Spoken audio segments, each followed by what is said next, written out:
So I figured episode 1 of the Better Than All Right podcast. That's right. I'm John. Francisco.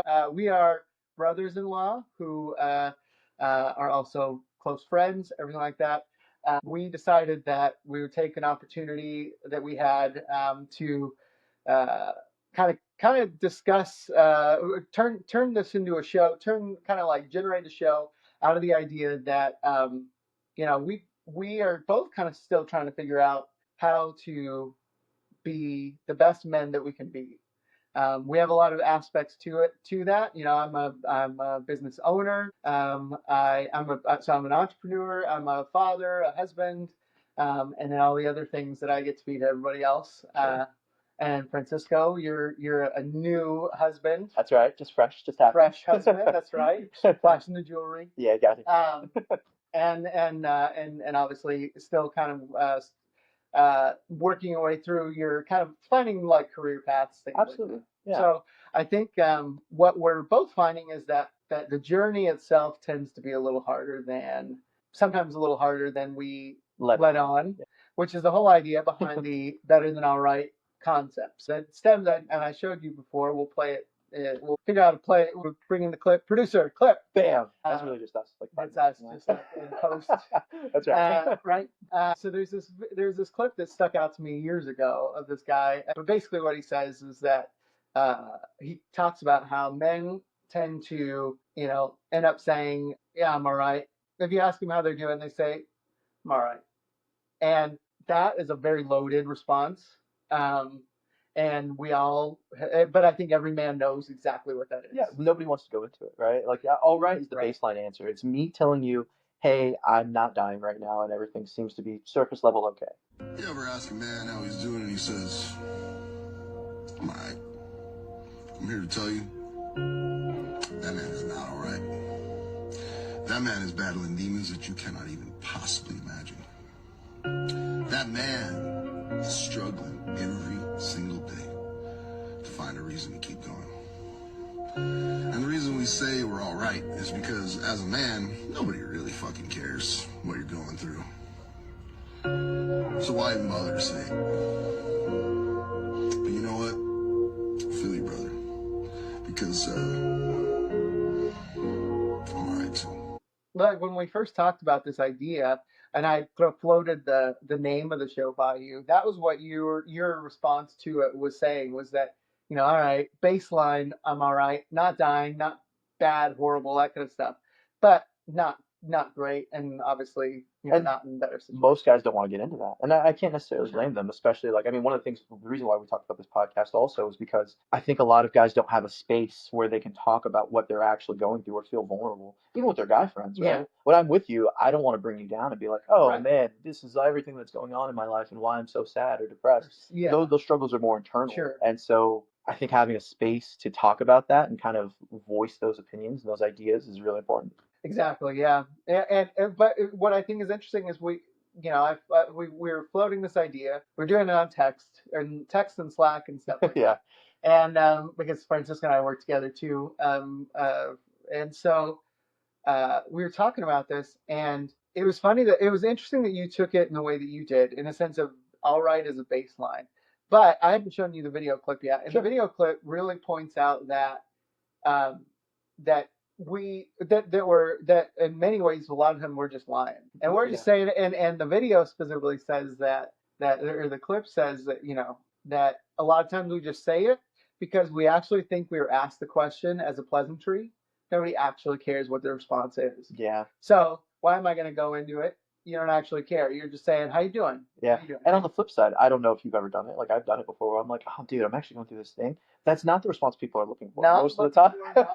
That's like, oh wait, you've got some real truth bombs on me now. But it is kind of nice. Like the times that I've had that happen, at least I think I've responded fair enough before. Sure. Not being like, "Whoa, man, I actually going," because I acknowledge that it takes a lot of vulnerability for a guy to just start pouring it out there. Yeah. And he has to trust you. Like there's already like, I'm saying this to you because I trust you. But if he goes into a convenience store and the guy says, "How's it going?" He's gonna say, "All right." Yeah, I'm not selling that. Right? Yeah. Yeah, So, that's good. so I think that's like a good, like that's a good reflection of who you are. If people do that to you, Yeah. or if you do that to somebody, you're saying like, actually, I want to talk to you about this thing. So, But a lot of people don't have that person in their life, though, they right? know. And I think that's like the bigger issue. That's the reason why we're Yeah. talking about this, right? Exactly. Because Yeah, it's people almost do have like for people who don't have that, like, why don't you just sit in with us? We'll talk about our stuff. Maybe we're gonna try and figure out ways, with you know, Reddit or Facebook groups and stuff like that to kind of open it up and like I'd love to hear like people who actually watch and listen to the show, like talk to us. Like we're not gonna do it real time. Maybe someday we'll do live Yeah. shows or something like that where we can do stuff real time and vent it out and stuff. But in the meantime, just like if we say something that like hits on a point that you can connect to and something, let us know. We'll set up a structure that we can There you go. respond to it, Yeah. right? But so anyway, so the idea of the I'm all right in the clip that kind of we're focusing on too is like the idea that you're actually not all right. If you could really just let out your descriptions and have better adjectives and have better communication, you're not probably all right. Most of the And it could be for whatever reason, like and that's the thing is like I think that sometimes we as men we're very competitive. You had said something like that when we were kind of getting ready. We're competitive. We're competitive by nature, and that keeps us engaged. that keeps us engaged, and a lot of times it keeps us driven. But it also is a means of destruction and Sure. sabotage, right? Like we're going through something with business now. So if my yardstick is financial success and Right, that's how you're measuring your happiness. and like success just being like I remember for a long time I really was priding myself on the idea that I am like top notch at what I do, work Sure. professional wise. And so I was doing, especially like years and years ago, I was really riding on that idea. And then things happened that were like, took a different job and I was let go of that job. And that shook me really, really foundational because it's like, how can I be top notch at what I'm doing and then Don't also let go. fail? Well, I think it's one of those things where it's one of those things you identify with that's like shakes you to your core, right? Where it's like, well, Sure. now I have to restructure. Yeah. I mean, we talked about it though. I think life has a way of doing that, right? When we Yeah. put too much of our self-esteem eggs in one basket, right? Yeah. Life has a way of being like, well, that's not really what you are. You're more than that. Right. There's more to you than that, right? Yeah. Yeah, because if you think about like all the other that's the exact thing is if you think about all the other areas of your life, like for me being a dad and stuff like that, like when I have 3 kids and most of them like really they don't know what I do, Sure. digital marketing and stuff like Well, that. to a kid that means nothing, right? Like, No idea. Actually, they hate ads all the time, and I say after we should hey, be really a lot that's more. what pays. That's paying the bills, buddy, and stuff like that. But they don't care. That is not where their value set is. The thing we got to be careful of, I always think with that is that the your struggles in one area of your life, it's hard to compartmentalize them because I say like these are foundational beliefs of what a good man is and like if I'm struggling to if I'm struggling to bring in business, struggling to bring in or retain business, um, for whatever reason, and then that affects my ability to provide, a comfortable life for my family, then I feel like I'm also failing in the other aspects that bleeds into, right? Now I'm not providing for my wife, so I'm a poor husband. Now I'm not providing for my kids, so I'm a poor father. And but that's totally from my view of how I'm valuing myself, Right. basically, is what it seems like. Whereas in their lens, the only thing that's if my kids think I'm not being a good dad, it's because I'm not bringing my effort or all to Time, energy. their time, Yeah. presence, or something. But they don't care about the financial ramifications. They care more about is he playing There. with us? Is he there? Is Yeah. he doing things? And so I think the hardest part is like you can almost like fulfill your own. You can fulfill your own like inequities as a man, right? By being like, all right, so you got this one area where things are a little bit rocky, financial, right? Or your business, and but that you can choose to let it live in that space. Like I'm just gonna let it stay there, and try and not let it, like, you can still find joy in having time with your kids. You can still, have all the, still do all these other things and still be present there. But my problem is, for sure, is that I sometimes really struggle with that compartmentalization because I can't uh, lose that sense that I'm failing here. It And bleeds then everywhere else. and then I start not being a great husband, and so then I'm creating the whole thing. I'm self sabotaging all the way through to the point that now it's almost undeniable that it's true. But I'm the one who did all that stuff. Yeah. Well, I think that's part of it, right? Is it's when you compartmentalize it and you kind of like ignore it, that's where it bleeds over, right? I think like for me specifically, always, I think when I'm most ignoring something, that's where it's gonna hit me the hardest, right? Sure. So it bleeds into everything else I'm doing because in the back of my mind, I can't rest. It's back there. Either I'm failing at this or I know there's something else that I should be doing. And so I can't be present in the moment or doing what supposed to be doing, right? Yeah, It's just yeah, yeah, hidden yeah. there in the back of it, just hanging out, waiting. Yeah, yeah, it's just waiting to bring you down. Well, there's also, like, there's so many interesting, like, books and topics about this idea too, um, that make you think about, like, okay, well, where's this all coming? Like, I always worry about, or I always think about, like, okay, so the Stoicism idea, Yeah, I right? love that. So I love the book, Obstacles the Way. Ryan Holiday wrote that one. Did a really good job. It's very succinct. It's very easy to understand. Very easy to go with. So I've had to practice that a lot recently. And so, because we've had some really unexpected financial stuff, and then, like, things hit us really quickly. So, uh, which you know about, we won't need to go into Details, huge sure. detail here. Like, so one of the ideas, or one of the things in Stoicism, is kind of accept, like, realizing that, like, what should you expect here, like, so one of the things that really helped me in this process is, uh as an entrepreneur, there's feast, they always talk about, there's feast and there's famine. So Sure. things are really going well, Cyclical. Yeah. or then you're down. So there's a I mean, our cyclical father-in-law nature says that to all it. the time. He's an entrepreneur himself. So Yeah, same exactly. Yeah, situation. yeah. So, and everybody, I feel like, talks about it like that. It's just, there's times when it's up, times when it's down, and you just gotta kind of make your way through it. Cycles of life. And so one of the things that really helped me is, and through all this, is, like, I've seen that so many times in my life, like, riding high, and then I decide to make a change in my life, and then it results in, like, the rug pulled out from underneath.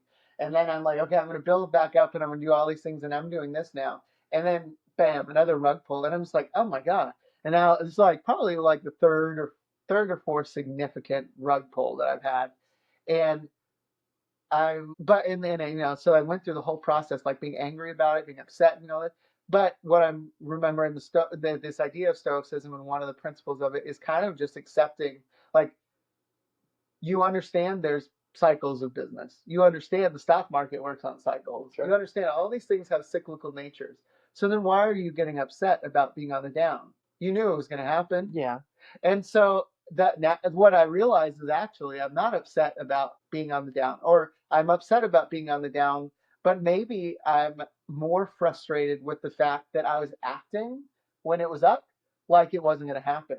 Yeah. Like, I thought I hit a point It's where like there's no way this is gonna happen again. Yeah. I'm finally getting a stride that I can't, that there's no way this goes away. And then it just goes away, and you're like, how is this happening? Well, that is dumb. You need to remember that this happens, that these cycles happen. And when you're on a high, if things are going well, are you doing anything to prepare yourself for when things do not go well? Yeah. And not like trying to, I guess you're not doing it in a way of saying, like kind of like preparing yourself for, like, inevitable downfall of how down that sounds, Yeah, 'cause that but sounds kind of preparing yourself for the cycles that'll purge certain things. Yeah. So I think when this all happened, one of the idea this is an idea that came out of this is, there's a lot of struggle in this here, and there's a lot of other guys and people who are going through this too.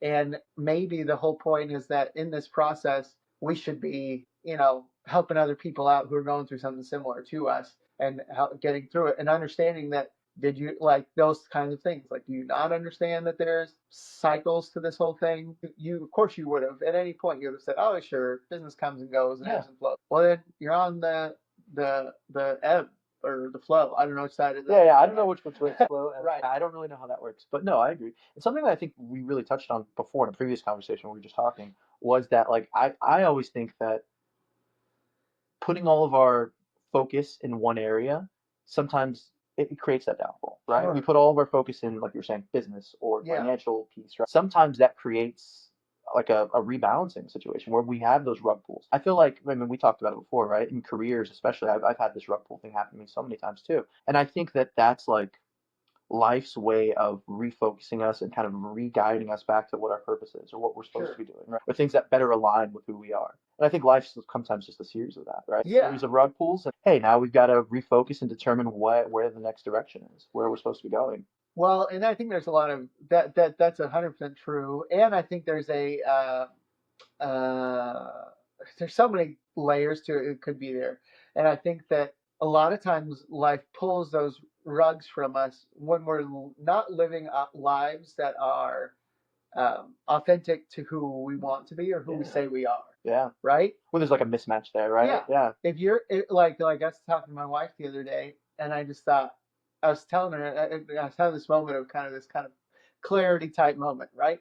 And I was just saying, we've said before that we would do all these things. Like if we were millionaires or billionaires or something like that, oh my gosh, we would just be like this, and do this and do this and do this. And so we say this is like kind of like our aspirational life. And then we did not reach that level of financial strength by any means, but we were a lot more secure and we were a lot more in abundance above of our baseline needs than we needed to be. And we were doing almost none of those things. Well, yeah. If you don't like push towards a specific goal, Right. sometimes things fill the space, right? Yeah. If you're not And honestly, like, okay, so if you say that with all the money in the world you would travel more, right? And then you get an abundance of money and you do no traveling with it.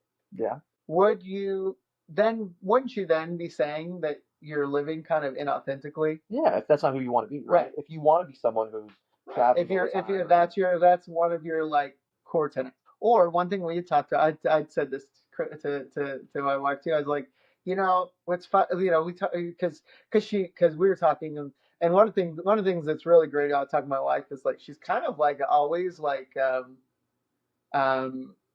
fighting like I'm having these moments of like self-reflection where I'm like, holy shit, I'm a fraud or something like that, right? I think maybe I'm a fraud. No, everybody goes through that. I think you need that. But she'll always be very defensive of like, well, there's reasons why we didn't do A, B, and C. We did this one. So one of the things we talked about in this example is like she talked about one of her dreams when we get if we were to have this massive abundance of stuff is that I would write this humongous check to our parents. They could just have this amazing life. That would be sweet, right? And so then we're talking about all this, and she's like, I just don't know. She's very, she's very religious, all this stuff. She's like, I just don't know why God would do this to us when we're saying like with money we will do all these things. And I'm like, well, because God's looking at us and he's like, bet, right? No, it's fair. That's fair. We're having some really interesting moments here where we're like, look, we would say we would do all these things. And I'm great. All these It's okay. notifications. No, We'd say we do. Here, I'm going to pause. Yeah, Pause. Cut. No, that works. I'm going to just disable that because whoever this is. I got to throw mine on this do not disturb also. Yeah. So that works out. Yeah, let's do it. So I'm getting texts from Lena over here. All right. Good Lord. I know. All right. And then mute it just for extra good measure. Okay. Beautiful. All right. There we go. All right, I'm going to drink up my coffee. Resume. Okay. So yeah. So I think the what we were talking about was that she'll say, so we would say we would do all these things, with abundance of money, we would give our parents a ton of money, $1 million, $5 million, something That's the crazy, dream, though, right? Like to buy them a house or like to do something like that. I would love that. But I'm thinking, when I was talking to her, I was just kind of like, okay, that's amazing. But I think that we can say we'll do anything. But are we demonstrating that with that level of what? It's almost like I feel like God, the universe, or whatever, always kind of like want you to show your work. You have to have a little good faith, right? You got to Yeah. like put actions towards that. Well, like even the principle of tithing, and again, for anybody who's not like a religious person, Sure. that's fine. You don't have to accept what I'm saying, and I'm not trying to preach or and just for transparency here, I'm not religious at all, right. So that's not really my vibe. Kind vibe. of another good mix. There we go. He's not. Yeah, he's not a atheist or opposed to everything. Yeah. It's just a matter of what kind of where everything comes from. But the idea of tithing is one that we follow and believe, and the reason we believe it, and why I think it's funny that we had this conversation, my wife and I, was that this principle of tithing is a percentage of what you bring home, and it's like 10%, give it right? 10% is the goal. It's the tithe, a tenth of what you bring home. We do it, and we do it 10%, no matter where if we are making a lot of money or we're barely getting by, it still goes out. And the reason it does that is because it's almost like a demonstration of faith that we understand. It's not like you're actually having to pay God to do things for you. Yeah, I get what you're saying. But it is a demonstration that whole, like, I have to pinch every penny and I have to hold on to this, is not one that is open to the idea that maybe things are just like Tony Robbins says, that when he was at his most poor moments and stuff like that, he would chant to himself that that money is flowing in and out of my life. Money, an abundance of money, massive amounts of money are flowing in and out of my life, and we're on. And again, Tony the Robbins, outflow. Is Tony Robbins like that station guy? Is that like this is Yeah, kind of good, right? I mean, like, the outflow, and then and then he got billions back. But we tithe, so we do this principle of like, you give a percentage, and you trust that percentage is not going to break you. 10% is not going to break you. Sure. You don't need, this is something that is a demonstration of faith that we understand that we'll always be cared for, and we're always going to make that kind of stuff. So we do that for any level of income. But I think what we're realizing, you're not tithing towards like drink, right? Well, and I'm not tithing toward what I said I would do. Like, am I giving 10%?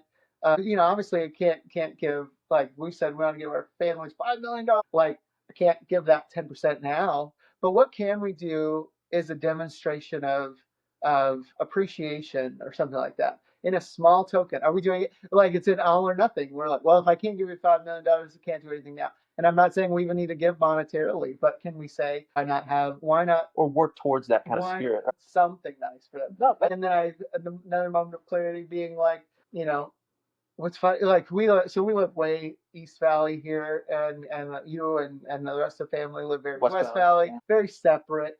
We have friend groups, but my wife's protective about our kids staying over with people. I mean, you have to be today. Every kids too. The hard part is that if we have a hard time like letting our kids stay over somewhere, because we have kids of very wide age groups. We have 9, 6, and 2, and most people we know don't have a group that like in that array. Like, they have either older kids or they have younger kids. And so a couple of our kids are going to be bored or something like that. But they're great kids. But it's not good. Not the best situation. So we struggle sometimes. Like, my wife and I won't have time for ourselves because we won't have a sitter or something. You guys are busy. Family's far. It's all this kind of stuff. Everyone's got their lives going on. But also at the same time, I telling my wife, I was like, what's funny, like we might get upset. They never, somebody, no, they can't do that because they're unavailable. Oh, they can't do that. But I thought, and I know this is just, you guys never expect anything from us. But I thought, I was like, but when do we go out of our way and inconvenience ourselves? Let's just say, not in the most negative way, but saying, I'm doing something that is out of my way that I could be doing other things. Something, inconvenience ourselves to like do something that helps these people out. Sure. Like, we're asking for everything, but we're not offering anything sometimes. And I think that that again, in the spirit of where am I giving, where am I tithing? Sure. Yeah, like actions, tithing with actions, right? Where am I giving? Are we just asking for taking an offer and saying that we require nothing else or something? And I think Yeah, because I think there's a lot to be had there, and I think that's beneficial. I mean, I think the more that you give to somebody and offer and support, you usually get back in just a sense of being there to help somebody. Yeah, I mean, I'll say this, right? Like, we never expect anything else. Right. Like, that's kind of just how it goes. For me and Lena, or well, me and my wife, right? For me and my wife, we're Nino and Nina, right? Yeah. We're godparents of the Yep. children. For me, it's getting to see them grow Sure. up. I mean, that's like huge to us, right? Yeah. I'll say this too. I mean, like for me and my wife, we were recently married, but we've been together for what, 16 years. Yeah. So all throughout high school, and for me, kids was never something that I really saw as like an Sure. option for me. I didn't see the appeal. Yeah. Part of that's because my parents had me really young, and I mean we've talked about this. Sometimes you feel like kids can be like a bit of a burden. I think we've Yeah, heard yeah. that Right. concept pretty often. But something that really changed We've my mind, experienced that. something that's changed my mind about that though, is interacting with your children Sure. and being the godfather to them, because you get to see them grow and you get to see yourself. And maybe this is like a selfish point, but you see yourself be someone important in their eyes, Oh, in their sure. life, Yeah. and that makes you want to be better and grow and change, Sure. right? So like Oh, it's kind of like what you're saying, right? With like this tithing idea with your actions, us going to go do those things, it makes me feel like a better person because sure. I'm actually putting time and energy into trying to be a better person by doing the things I care about. You know what I Yeah, mean? and it's weird to be valued differently Yeah. from like the kid values you so differently than It's just your for work. existing half the time, right? Yeah. They're just like, hey, this person's cool. Yeah. That's nice. That's a fun feeling. At work, you're not, or at work or with your parents or with this, like you're not.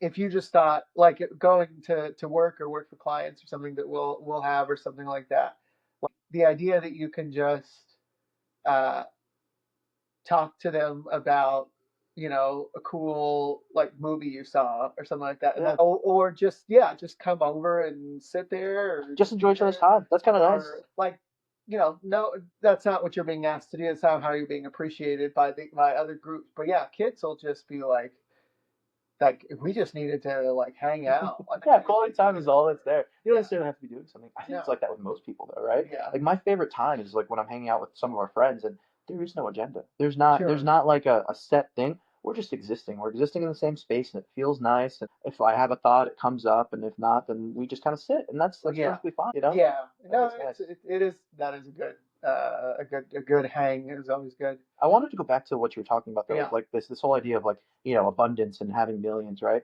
I always think of it for me, and maybe this is bad mindset, but I always think about like the lottery, right? Like I always think Yeah. like, okay, if I won the Hit the lottery, lottery. if I hit the lottery and I have like $500 million, what do I do with that money? Or how do I live that life?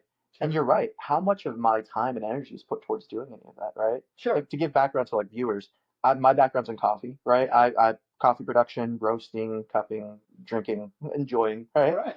But how much of my time and energy do I actually put towards like my coffee aspirations? Very little, right? Very little. And so, Sure. of course, when I ask myself, well, why am I not doing the things that fulfill me, or why am I not doing this? It's because I'm not putting Sure. any time and energy towards it, right? Yeah. I'm not actually going after what I actually want to do. Exactly. Well, and then that comes back to the other point we were talking about, which is this whole living inauthentically to yourself. So what my wife also very big on integrity. Yeah. Integrity being like the most important factor to her. So when you say you're going to do something, you do it.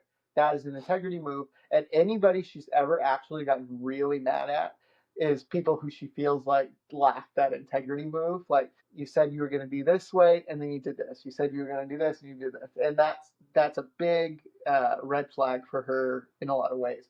So, but I challenged her with that point of saying that what's funny is like I said what's funny is you get hard on other people for lacking integrity about what things that they told you. But what's funny is I feel like the people we lack most integrity with is ourselves. Absolutely. Most of the time. Oh, absolutely, because you don't take it seriously. Right. It's like a casual conversation. You're like, I'm not gonna hold that guy accountable. Yeah. Yeah. That's like when he's like, oh, that's when you're drunk at the end of the night, and you're like, we should get breakfast tomorrow. I'm not gonna call you up unless I knew for reals that you actually wanted to get breakfast. That's not a real conversation, right? Well, like there's in Jordan Peterson's like 12 Rules for Life. One Sure. of the things he talks about in that is, and I'm forgetting which rule this is associated with. Oh, it's the um, care for yourself as if you were somebody that you were responsible for caring for. So it's basically the idea that I don't know, ridiculous percentage of people when they get medication, they never finish the prescription. I don't do that. It's like antibiotics. Or sister-in-law always gets at me about that. She's a med student, and so she wants us to finish all of our Right. pills. Every one of them. 10 days or whatever. Antibiotics. You feel good after like 3 days, and you're like, Yeah, solid. And there's an exact like number that they know that this many people haven't done it, and it's ridiculous, like 65%, something crazy. Uh, but to the Our sister-in-law's sister-in-law's point. and to like even people who care for their dogs. If your dog's sick, you give them those heartworm medicines every day. Yeah, Every make day, sure all they the way, finish make all sure of them. every single Yeah, way that's through. true. If you're caring for like an elderly grandparent or your kid, for crying out loud, all the way through. It is a requirement. There's no discussion. You would think it's crazy not to finish. Like, why wouldn't you? I Yeah. wouldn't finish this whole thing. But for yourself, you don't do it. And that's the whole principle. We don't care for ourselves. And it's another reason for this show, this podcast thing, is that we don't, men too, don't care for themselves as much as they care for the people around them.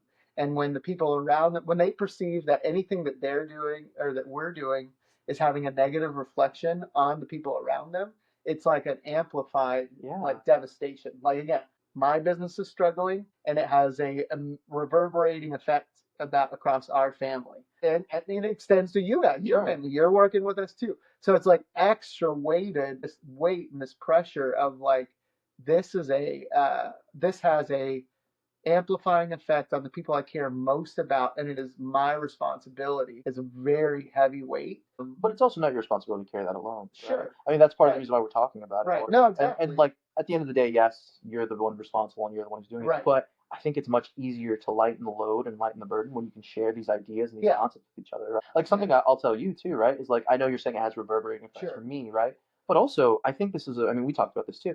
I think this is a good moment for us to reevaluate, right? Yeah. It's a good moment for me to be like, okay, coffee's what I like. How much time am I putting into coffee? Yeah. So do I need to reevaluate whether or not I'm someone who cares about that? Sure. I need to. I think we need these like moments to check in with ourselves. Oftentimes, unless you're like purposely doing it, right? It only comes when there's a break, right? When there's like a moment that forces you to get there, Right. kind of like, okay, I need to think about this. Yeah, it's funny. Like I get very centered on myself and thinking about like that this is it, and this is like the reverberating effect, and so like, I can't. Francisco can't work with me anymore because we just can't afford to pay him this stuff, all this kind of stuff. But what's funny is like, and because I'm seeing this as this is happening to me. Sure. This learning cycle, let's say, and this downward trend, it's happening to me, and then I have to do all these things. But we live independent, we coexist in our own lives, but we live independent lives too. This is also happening to you in a sense of this is your own down cycle. Sure. Of whatever, of relaunching, refiguring things out, redoing this stuff that exists independently of me too. Even though we're interconnected, it's also happening to you separately. Yeah. In a weird way, right? So it's kind of like a fate. I have to remember that like I am not like the center of all of this, and it's similarly my clients. We all don't live in a vacuum, right? Right. Yeah. So similarly, like the clients that are cutting some of the work that they're doing with us are, the people who work for them have their own arcs and there's this weird interplay that I feel like sometimes is comforting in a sense of we're all in this ebb and flow kind of up and down system together, and like you're saying, it's not all weight that I can take on myself. Nor should you have to.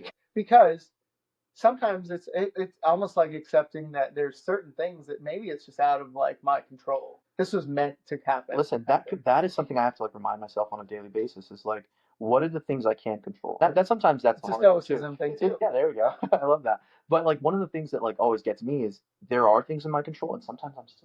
For me, it's always a discipline thing. For me, it's always like I've got to refocus and understand that if I want that sort of thing, I have to work towards it. But like there are some things that are out of your control, right? So I'll give an example, like you're talking about, right? These downflows of life. Yesterday was kind of a rougher day for me, right? I had some interviews. I was like, oh man, like I felt good about the interviews. I felt good about all. I had like 3 of them. Felt really great about all of them. And then I hear nothing back. And of course, you're not going to hear anything back right away. Out of my control. It's whenever you hear from them, if you hear from them, right? Right. And so yesterday was like a rough day of like, man, well, what do I do? And so when I feel like that, lately, what I've been trying to do, and I don't know if this is the answer or not, is take action, do something, right? So I had to feel okay. So I cleaned the house a little bit, right? So I'm like, all right, I feel useful. I feel like I'm working towards something. But then also I started putting energy towards applying to more stuff, right? Where it's like, hey, if we're talking about things that are in my control, it's fixing my stuff, fixing my resume, taking steps to make sure that things are where I want them to be. And I think that's the hard part. Those negative feelings and those tough emotions, I I sometimes have trouble channeling them into the actual actions, right? But I'm trying to get better about it. So it just depends. Yeah. Well, and then well, what's interesting about what you said too is like, um, yeah. So I struggle sometimes with, like we talked about, like you hinted at, which will probably be its own episode. The idea of burdensome, right? So you correct, like for example, you went and cleaned, which it has a means It's like a that there's a band-aid. yeah, and it's like a positive reflection of you now as somebody who I'm a clean bring person. you, Yeah. you bring order to, and people start, and the people that can see it will say like you did something valuable, beneficial, something. And we talked about this too, like this idea of like, um, are we like I need to prove my worth in a lot of ways, like Yeah. so, and I think a lot of it's tied a lot for men, not everybody universally, but we may not say that it's the most important thing that we do as far as providing, but when we can't, it's the most important thing that we're not doing for No, sure. absolutely. So Absolutely. it's a weird, like it may not be always number one. Like I know that being a dad is more important than bringing in a lot of money. I know that being a good husband is more important than that stuff.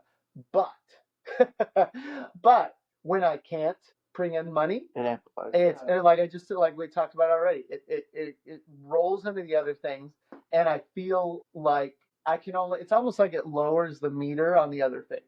Like out of 10, if I can't do this one thing, I can only be a top. I can only be a 5 out of 10 at the other things, No matter which what, is even if you're crazy, excelling. But yeah, right? that's such an interesting concept too, because you're right, right? Because realistically, what does that look like? A 10 in business or success or like financial Right. success. That means you're pouring all of your energy and time into Sure. that thing, right? So I mean, naturally, you're gonna lose off a little bit on Yeah. the rest of it, right? Like Right. you can only be there so much as a father if you're Sure. spending all of your time somewhere else, right? Which I think comes down to now the point that I was really interested in getting to Sure. what you said, because you brought it up, was very interesting. You're in the middle of all this.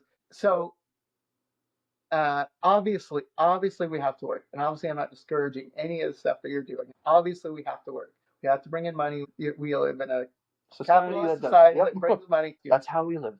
But and work is important. Work is a very important characteristic for us to do. Men need to work. Period. That it just gives us not only the social component of doing it, but there's the value of feeling like you produce something. There's all the different things. I There's just think the bringing in purpose money. is key, right? Like having some kind of Right. purpose is like what gets you alive. So waking that's up what in the I'm morning. curious about. So we're talking about this integrity aspect, meaning that it's one of those things. Like, are we doing what we're saying we feel? Yeah. And I think that's where men really struggle sometimes, and sometimes it's just out of necessity. But um, the things that you're applying for, do they feel like they are in alignment with where you say where you say that you are focused or get purpose from or anything like that?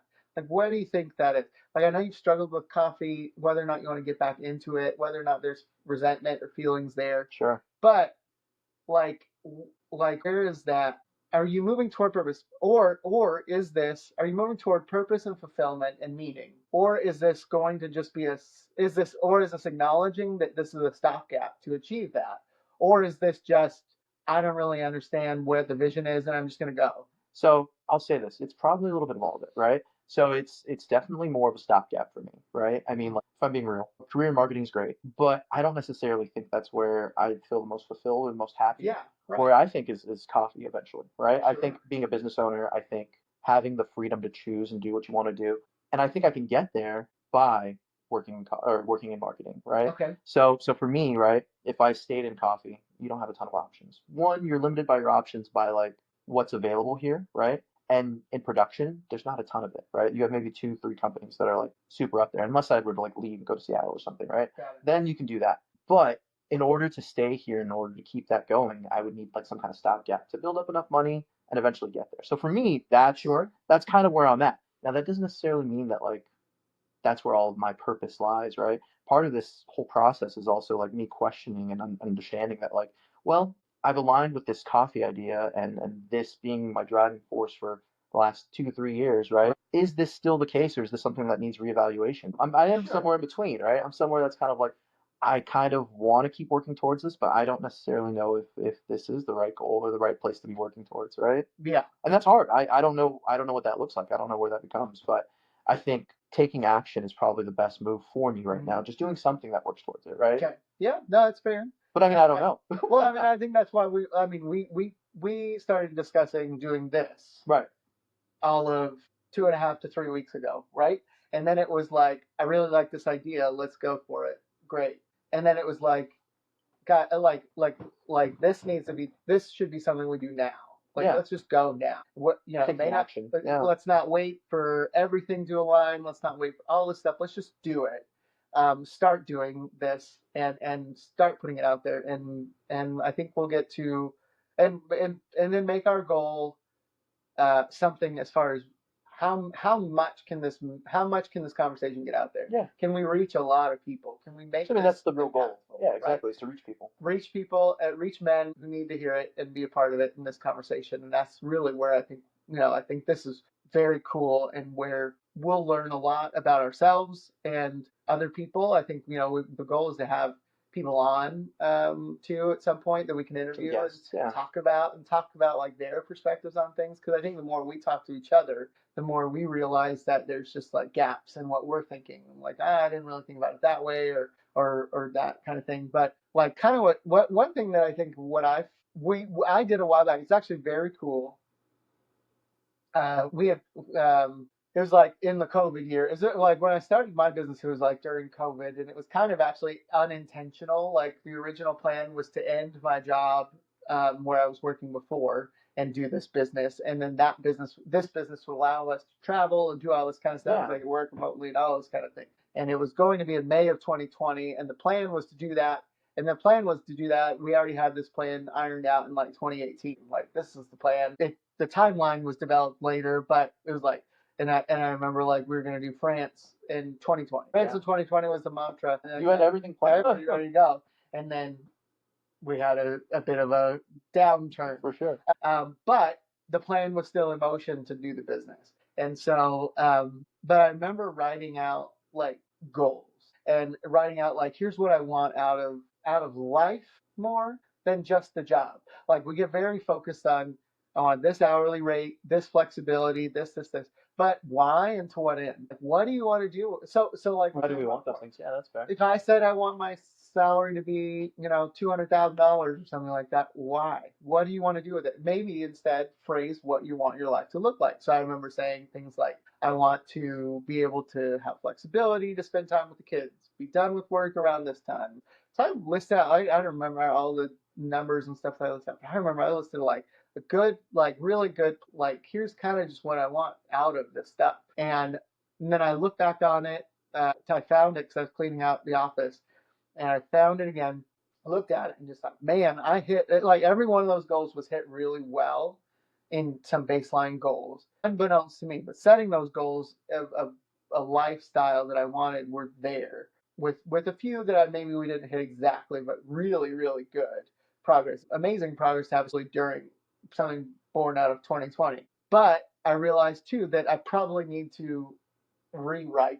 Now I need to do a new batch. And Goals change, right? Well, goals change. Focus and importance of things change. Kind of like how I would say them now. It's different. Like once you hit a goal too, you hit it. And now what? But what else? Like now what? Okay, Yeah. so what? Did it mean that much to you? Like, does hitting the goal actually? Did that mean that? Like, you hit a financial goal? All right. Yeah. What's next? Like, all right. Is now your life complete? Are you whole? Is that everything? No, or do you need to reevaluate and say maybe the financial goal wasn't what I should have been shooting for as much, or maybe it was, and now I have something different I want to do.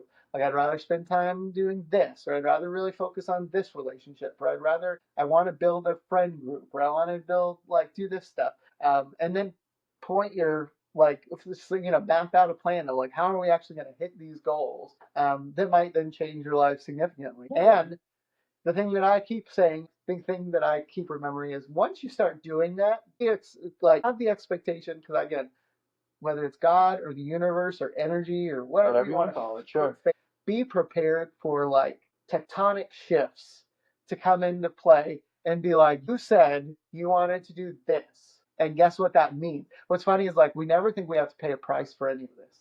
Yeah, we want it without any of the things that come with it. What I love to have happen is like great, like I want to just be able to spend. Imagine like it was funny. It's like, do you want to know how you can spend more time with your family and your kids? Quit your If you job. had no job. Quit your job. Like, spend the rest of your day with them. So and then you get hired, and you're like, what? Oh no! Like, and I'm not saying that that's what everybody needs to do. Go out and quit your job. But I am saying be open to the idea that there's a when you cost. open up, like that these are your priorities in life, and you really say that I mean these are the priorities, expect rug pulls. Expect the same castles to fall down a little bit. Because every time we've said, like, this is the new thing, or doing this, it has come at a very, very high price because we didn't realize, again, that integrity play. We didn't realize that the life that we were living was so out of alignment to achieving that then when it goes away, it's like, oh my God, we freak out, we panic. It's like when you it's like when you see ants and you kick the anthill, and they're like, "Rah!" But they start rebuilding the anthill like right away. And similarly, like we just had it where it's like panic, panic, panic, ultimate like freak out panic.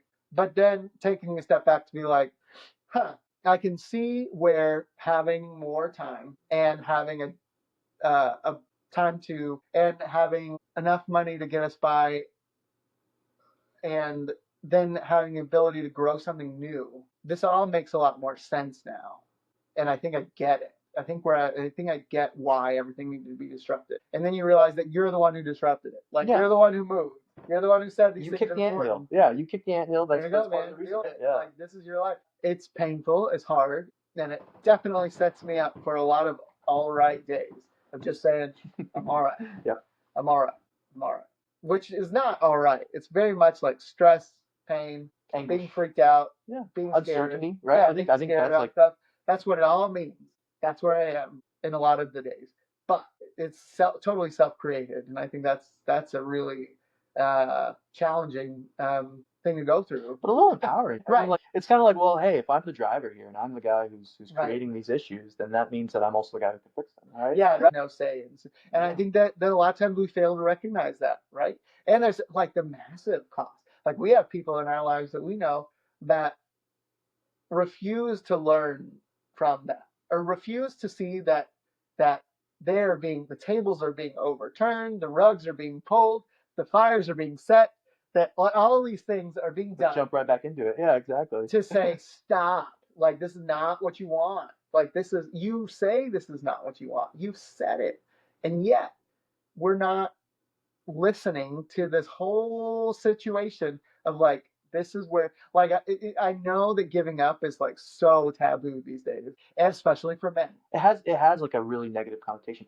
But like at some point you have to reevaluate, right? Like I think we got to like refocus it, reshift it, right? Where it's like, we're not giving up. You're cutting your losses. You're saying, all right. Or are you just living in like out of alignment life, and you're trying to get out of it? Like you're trying to. Like we have people we have people that we know and stuff and personally that I just sit back and wonder sometimes, like, isn't like if these things matter to you, if I was to ask you what the most important things of your life are to this person or these people, I know they would say like family and free time or family and like having and creating a family, starting a family, frankly, and stuff like that are really the like the deep down most important desires. And yet, if you look at the way they're living their lives, none of that is given any attention. And yet constantly there's things to try and push them out. Try and push like them out. Moments where they like just stop doing it. Like cataclysmic, like earth shattering, like in my opinion, like God, like when divine intervention. When people, there's people who are like, God doesn't talk to people. I've never heard the word God. This is how it works to me. I always see those billboards where it's like the sign, right? Yeah. Like I do think a lot of the Bible can be interpreted metaphorically and stuff like that. And things like Sodom and Gomorrah and stuff like that. Like I always think like people just living out of alignment, and then the whole world gets erupted, right?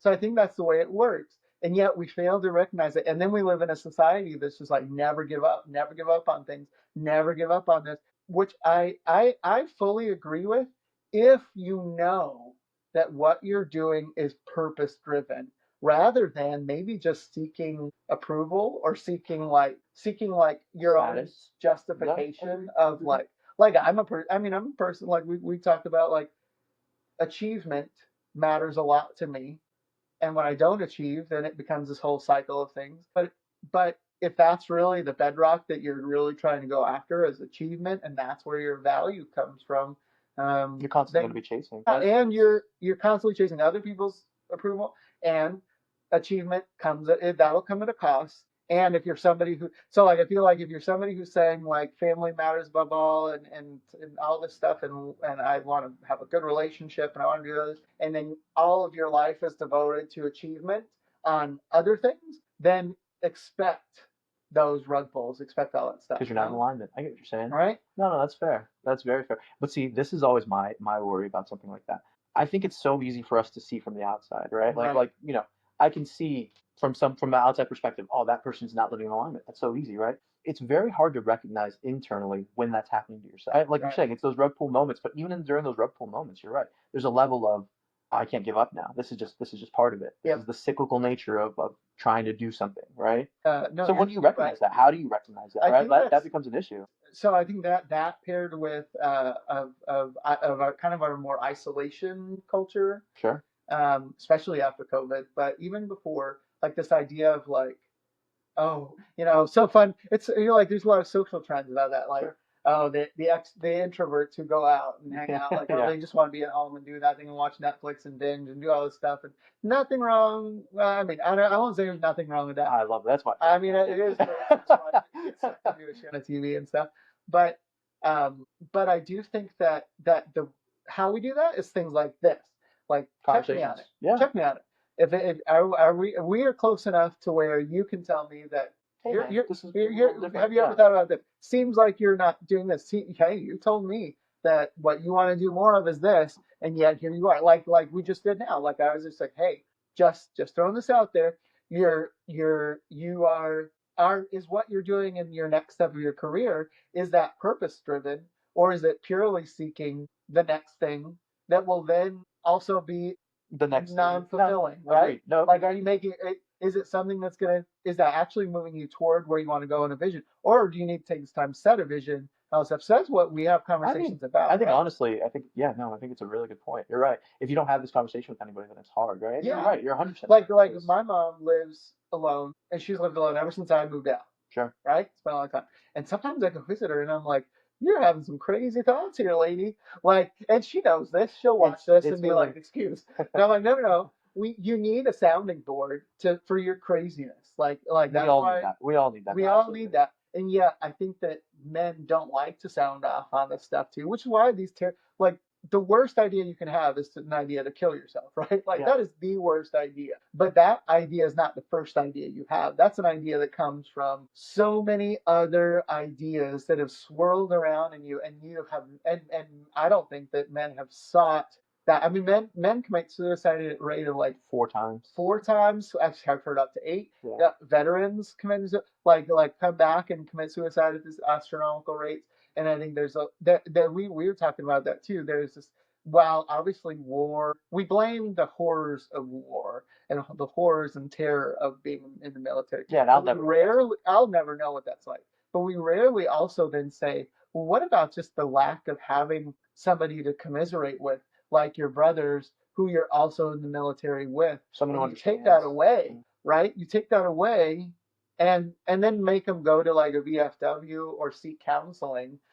And I understand a lot of, it's very good that the guys who do go get that, get men and women who do go get that. It's important. But you're in a bonded environment, and then just said, all right, you're done. Tours are over. Good job. You're out, discharged, and you're good to go. And it's like, I wonder, I mean, I can't understand that experience. I didn't do the military. I didn't go through the military, but I just wonder too, like, you have that bond, and then you have nobody to talk to after that about things that maybe you're trying to bring sense to.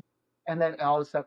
So to go to something I can have experience with, which obviously I'm not there, and any military people who are watching, I'm not trying to understand. Feel free to check us. You're gonna be like, you're total full of shit. I agree. That's okay. 100%, yeah. We're by no means experts. Armchair experts. I don't know what I'm talking about in that regard. Just spitballing. But I do think that without somebody to talk to about this, or without a sounding board for ideas, or where you're kind of like, we had a conversation the other day where I told you, like, we're having this business thing that's just driving me crazy. Sure. And I was like, it's getting me angry, and there's all the reasons, and I was sounding off to you, and I'm like, buddy, I've had some horrible thoughts this week. Horrible to a degree that I don't think I've ever imagined, ever since I was like some like stupid kid. Yeah, something like the rebellious teenager. Yeah.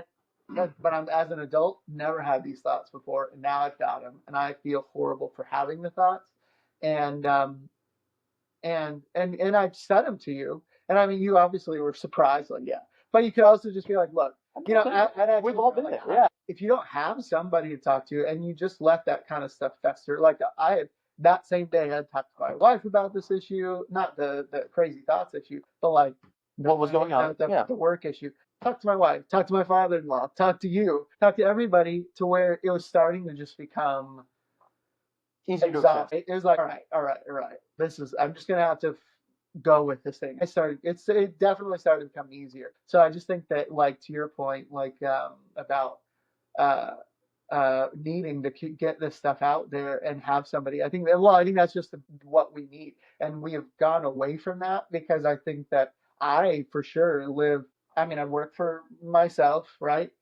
So I stay home and I work from home. That's another thing too. Where do I go? Like, I've very little interaction anymore these days. That's not something that has to be planned. That's another thing. You know, yeah. All right. Time. Hey, do you have time? Yeah, exactly. What are you doing? I'm gonna do this thing. So we can't meet up, and so then it starts to become like, it's such a decision process that I have to just check out and not do it. And then I'm not doing it, and I'm not talking to anybody. And then that's when the bad ideas start just kind of festering. Whether it doesn't even have to be like that idea, like, I'm going to do this crazy thing. More just like, talk to self-doubt, right? Like these moments of, like, what we're talking about, like, you know, I'm a failure in this moment, sure, or I feel like I'm failing at this. Sometimes you need a little bit of perspective. Someone will be like, well, you say that, but, you know, you're actually doing X, Y, Z, right? And you wouldn't hear that unless you had a sounding board or someone to talk to, right? Yeah. You just get stuck in your zone. And I do think it has to be somebody of your saying, like, it has to be another guy talking to you, because, like, the women in our lives will always. One thing that I think that I heard that I really resonated with was, we don't know how to support men in our culture these days, because we do it all based on women. And here's the point that I'm making.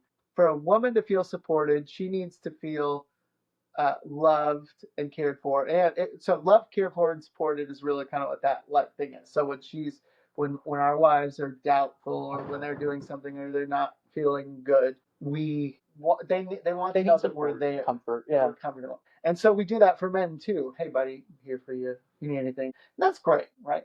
That's all. It's fine. It's nice to know that, like, hey, like, if you want to talk, and that's fine. It's all, like, fine stuff. But it actually, I feel like, doesn't do the same thing as it does for women, because I think what men need is to feel powerful and important again. Yeah. Like, when we doubt ourselves most of the time, or when we get in this all right state, it's because it feels like we're ineffectual in our lives, or we feel like we're just, like, weak. Yeah. Right? So make me feel powerful. Like, I want to do something that feels good and powerful and strong. And I think that's why a lot of guys gravitate toward this alpha red pill stuff. Yeah. Right? Because it's like, hell yeah, like, it's a good feeling. Yeah. Right? It's like, I feel like I'm I can do this stuff. And there's definitely levels and getting the alpha out, which is great. I think it's great. But at the same time, like I just want to feel like I can do something functional. So like you know, like building a piece of furniture or something like that. You know, it's just something like that. This guy's just Kia's worst nightmare. Right? Yeah. No, I know what you're saying. but we need to feel powerful again. There's this weird case study that was associated with the video that I saw where they talked about this, which was, like, back in, like, I think there's a military hospital, World War I or II or something like that. There were these men who were former, like, I think they were former airmen or something like that. but they were in the hospital, and they were basically vegetative, like very very low life responsive, mixed between shell shock and something else. They just rattled, and they didn't know what to do with them. So they all they did is support them. They put them, they changed their sheets, they gave them baths, they milk, it's a psychological hospital, so did all this stuff. And I think these were like post World War One folks, because then what happened is then World War Two came around. So this is a long time in terms of 20 years. So like they're in this hospital, and they start their city starts getting bombarded with shells, like nearby, and the men become alerted. They become alert and aware of what's going on, and they literally start mobilizing. Like these are men who are like right, done, drooling, but duty and purpose and authority and control set it. That's all they were really need. And they start that, like they were like they go from vegetative to driving vehicles and helping like facilitate getting people out of there. Wow. Like that. And it was, and the idea behind it, or the story behind it then, was just that lack of giving them something to do at work. So the value of work and the value of purpose and the value of like what was what they were lacking in their recovery, their therapy. They were given support, not kind of control and direction and stuff. And so I think that's where we struggle, like you're talking about, and I was saying too, like I felt like I've lacked direction for a while. I felt like I've lacked really a working toward goal, which is why we're in this phase where we're coming down this financial cliff, and we realized we squandered what we had because there's no focus, there's no objective where we're going in our lives and our business or anything like that. And so we're trying to establish that now, again, but be more purpose driven, because that will lead us to building something that's more, has a stronger foundation on it. Yeah. No, so I get that completely. I think that's where I kind of like to position this show. I think that what's cool about what we've talked about the platform of this is that we're going to craft this in our own lives together, and we're going to talk about the areas that we're struggling with it. Hopefully talk about a lot of wins along the way, as we're visioning or figuring out this direction. But we know that work and direction and vision and all these things matter, and we're trying to do this. And we know that we know we're not the only ones in our own lives that are struggling with this. And we know that if that's the case, there must be like millions of men other people who are struggling with this too. And we can give a perspective of like it being a man.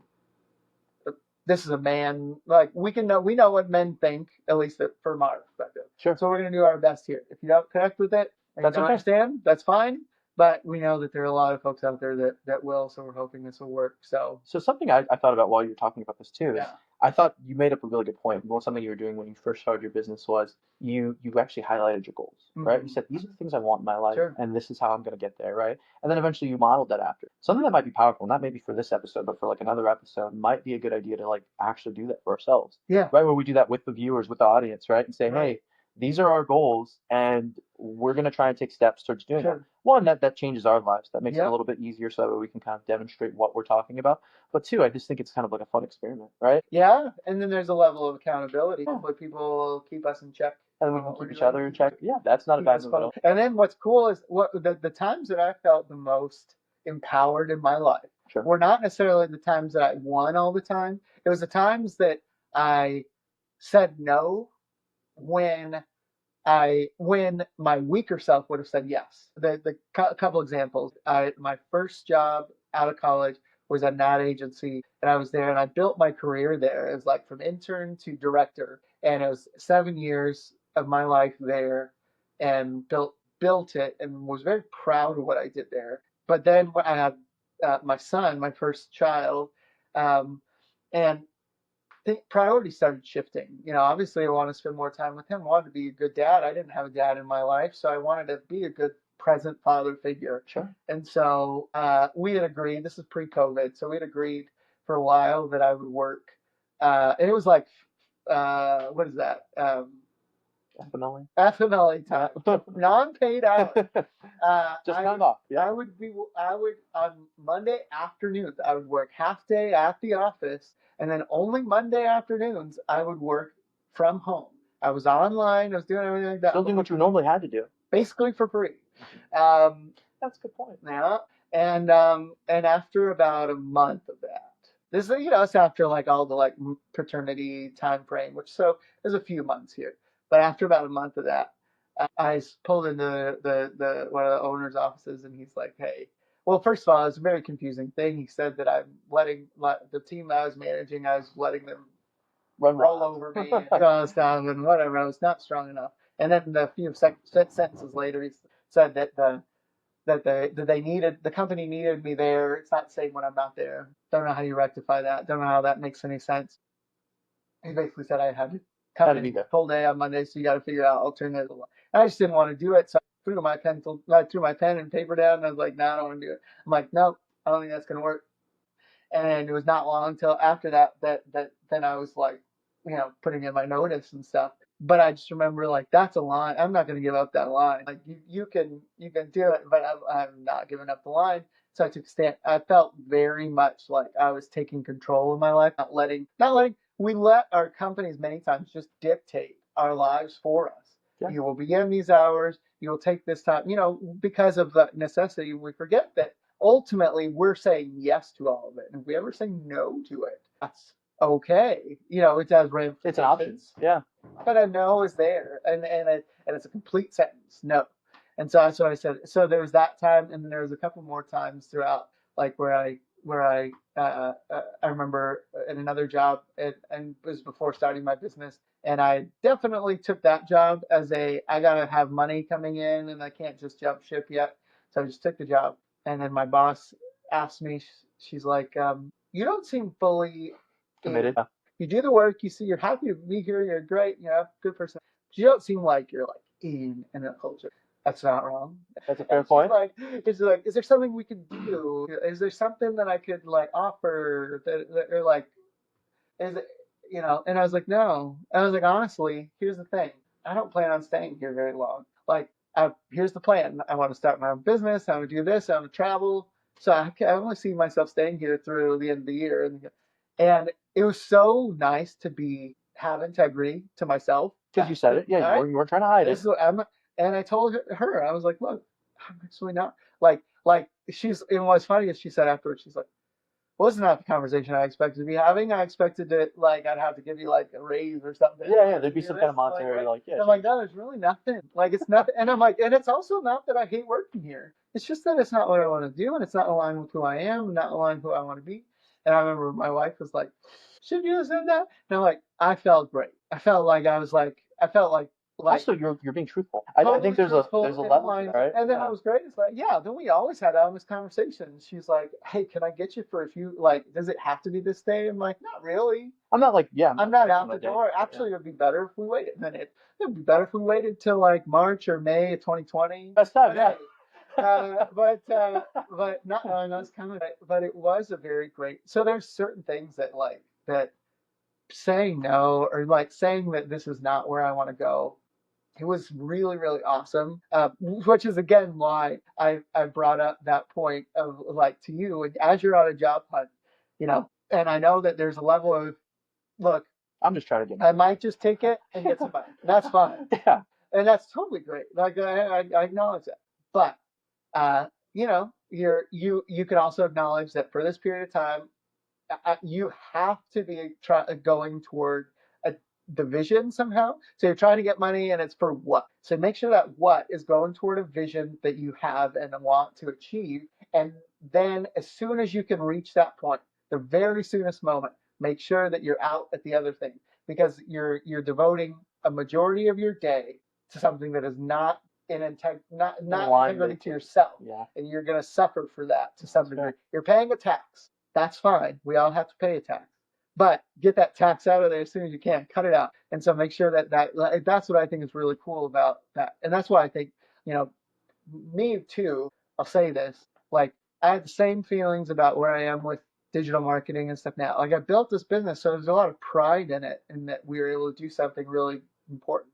but you can also just let things go and change it. And And now it's like, what if this show could become something that's like what we do, because it's powerful, it's purpose driven, it helps people, and it helps us personally to ourselves in a lot of ways. Like if this could be it, then maybe that's why I wanted to try it. Let's try Just it. see what happens. Maybe it's not it. Maybe after 5 or 10 episodes, we're like, I'm kind of sick. But even then, you get something out of it, right? I think there's like that accountability moment, and then like I was telling my wife, I'm like, then it's like free hangout time also, Sure. right? Like I wanted some scheduled hangout time. So perfect. We just chill for a little bit, next, right? Get some stuff off our chest. But and I thought of a lot of really cool, fun ideas. Like, what if we could go do it here and talk to these people? There's some really great people. I have like a list of like dream interviews that would be there, and then some ones that I'm like, oh, we could get these, and like, and then there's a lot of cool subjects that we talked about. We talked about men and their representation in pop culture. We talked about men and how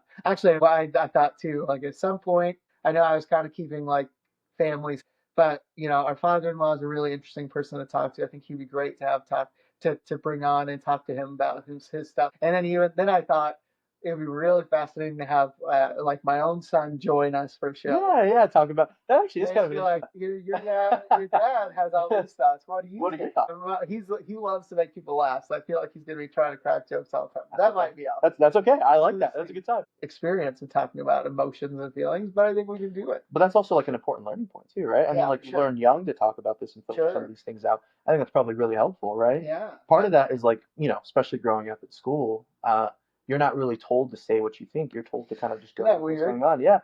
I mean, for me, right, like I grew up in kind of a rough neighborhood. So most of my real thoughts were internal, right? I had to present a certain way and act like, oh, yeah, I'm just a regular guy. But really, I had a lot of doubts and thoughts that I just couldn't really talk about until you get older and eventually, like, everybody feels like this sometimes. Yeah. Right? It's like, oh, didn't realize that. Yeah. A lie that we don't buy into. Oh, you had that thought too. We all feel a little insecure sometimes. It's interesting. I felt such shame in having that idea, but now I realize that's crazy that I wasted my time. It's funny how much time you waste on just thinking about that what you're thinking or feeling is wrong. Yeah. Or fighting those ideas, right? Yeah. So, well, I think that covers a really good introduction. We laid a lot of foundation on kind of what we're trying to achieve here. I think, and then what next episodes we'll have. I think I love the idea of a goal outline that we might be able to do. I think that's kind of helpful, just accountability wise. So we'll set that out. We'll figure out a good time and how we want to position that and how we want to kind of cross check it a little bit, and then we'll post it out. But thanks to everybody who could join us. Yeah. And please tune in for future episodes. Hopefully we'll hit some points that you want to hear. Absolutely. There we go.